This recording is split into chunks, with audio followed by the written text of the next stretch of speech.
I'm delighted to be here talking to the American composer James Buonemani, who is joining us from Los Angeles. James is the composer of the wonderful piece that we're going to sing this year, O Beauty, Ever Ancient, Ever New.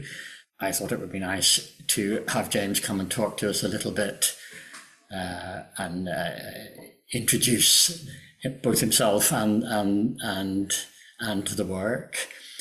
Amongst many other things, James conducts the wonderful choir of St. James in Los Angeles, which was what led me to discover this piece. So I thought, James, I might ask you to tell us a little bit about the choir and how you work and what it means to you. Well, first of all, Brian, I am delighted to meet you and just thrilled that you are considering doing my Ever Ancient, Ever New. It's a real pleasure and honor. And as far as my work at St. James, I'm into my 31st year there, and it has been a wonderful experience to be surrounded by a community that supports high Anglican liturgy, as well as, of course, the beautiful music that goes along with that. So the choir that we've developed at St. James over these last 30 years is mostly professional, but it does have volunteers as well. In fact, I have volunteers from over 30 years ago that were in the choir before I took over, and they're a very committed group of people. And the professionals and volunteers work seamlessly together. I mean, it's a group where we actually have fun together. It's very much a social group as well as, of course, a group to make music.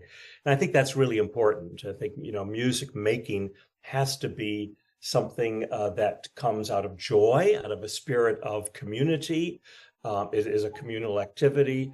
So I have just been thrilled with this program at St. James.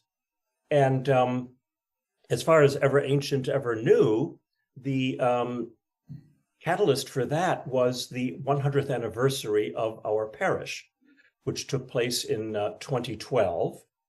And the year before, about a year and a half before, I had lost my father and my brother. And so I was going through that sort of period of grief and loss. And when the rector at the time of St. James suggested the theme for the centennial of the parish would be these words from St. Augustine, O beauty, ever ancient, ever new.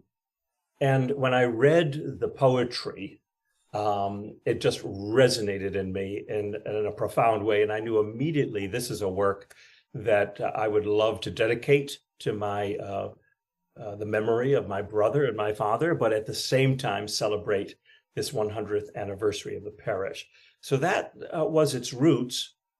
And I have to say that what's so wonderful about Augustine's poetry and why it resonated, I think, so deeply with me is that I've always felt from the very beginning when I started in church music over 50 years ago, 55 years ago now, I was 12 or 13 with my first church job, that I knew from the very beginning that there was something about music that connected you with something ephemeral, something of the divine.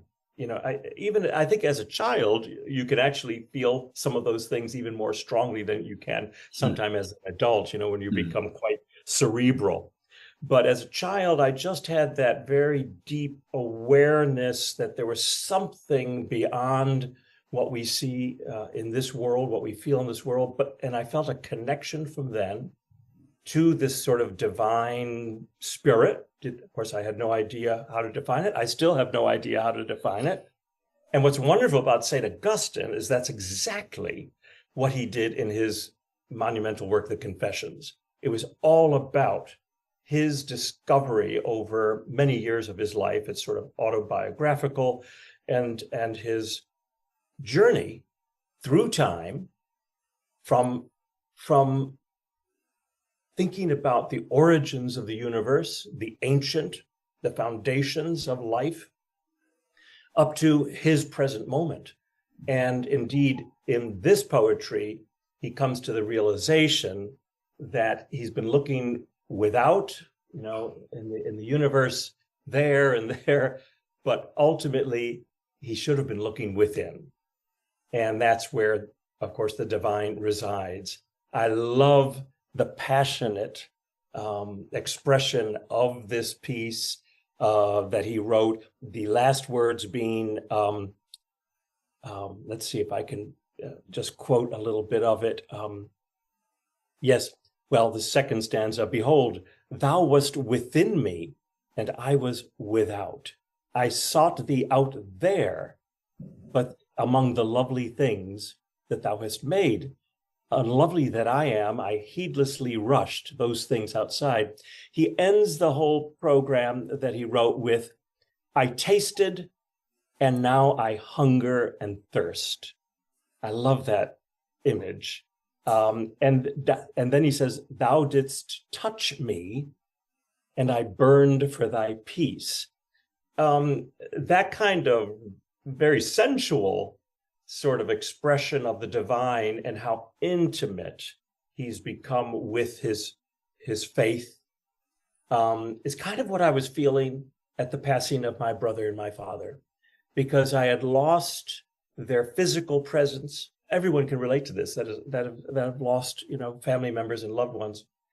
But as I contemplated the memory of them, I actually felt closer to them. They actually felt more in union with me now that I didn't have them separated in these temporal bodies, but they actually became more part of who I was, sort of from within.